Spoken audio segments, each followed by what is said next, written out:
Szłam po jagody. Ojciec mnie wysłał. Nigdy tak nie robił, więc byłam zaniepokojona.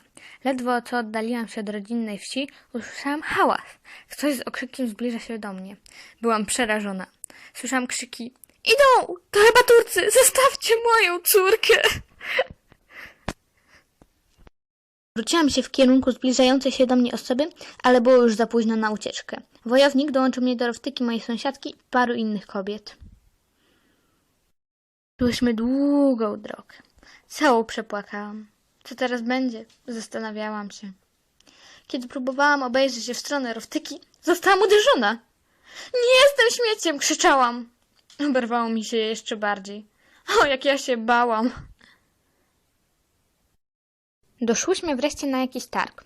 Wszędzie mówiono o nowym władcy, że dziś jego koronacja. Jaki władca się nazywał?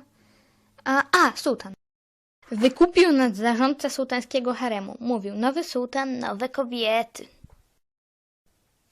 Trafiłyśmy do pałacu. Zarządca, czyli Ferhat A, był gderliwym starcem. Miał wybrać kobietę do alkowy. Objaśnił nam wszystko, ale ja i tak nic nie rozumiałam, bo myślami byłam w domu. Trzymam koszyk wypełniony jagodami, a moi rodzice żyli. Ciekawe, czy teraz żyją. Czemu nie mogę tam wrócić? Zmyślając, zaczęłam głośno szlochać. Aga spojrzał na mnie i miał coś powiedzieć na temat mojego rozkojarzenia, ale zachował złośliwy komentarz dla siebie. I powtórzył. Rowtyka dziś pójdzie do alkowy. Inne dziewczyny podziwiały ją i zazdrościły jej, a mnie interesował powrót do domu. Żadne głupie kryształy i sukna wszelkiego rodzaju nie zastąpią mi rodziny i mojego domu. Byłam tak zła i smutna, że nie zauważyłam, kiedy udali się do alkowy. Ferhat wszedł do sułtana i wszedł prawie z Rowtyką do alkowy. Bał się, że coś nie wyjdzie i znów wszystko byłoby na niego. Kiedy Rowtyka wyszła nad ranem od sułtana, sama byłam zaciekawiona, jaki on jest. Chociaż na chwilę przestałam myśleć o moim domu i rodzinie. Rowtyka mówiła, że sułtan jest przystojny, delikatny i uroczy. Chciałabym spędzić z nim więcej czasu. On jest idealny. Ciekawe, jak wygląda, rozmyślałam. Z tych rozmyślań wyrwał mi Ferhat. Podnaglił nas, abyśmy wróciły do swoich zajęć. Po chwili sprzątania znów pojawiło się to uczucie osamotnienia, pustki i rozpaczy. Nawet nie wiem, jak szybko minął ten dzień.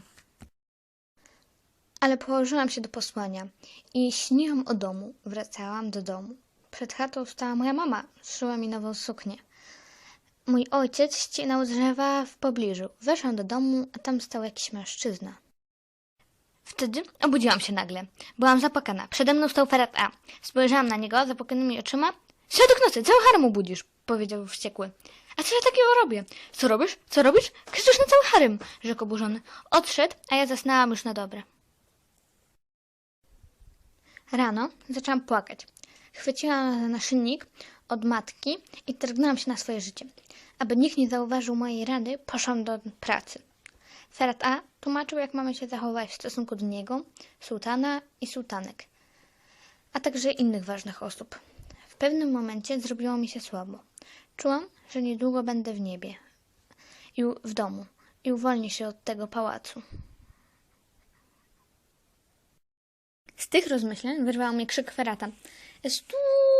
Sułtan Murad Hazataria! Obraz mi się rozmazał. Czułam, że upadam powoli na ziemię. Słyszałam głosy i zamknęłam oczy.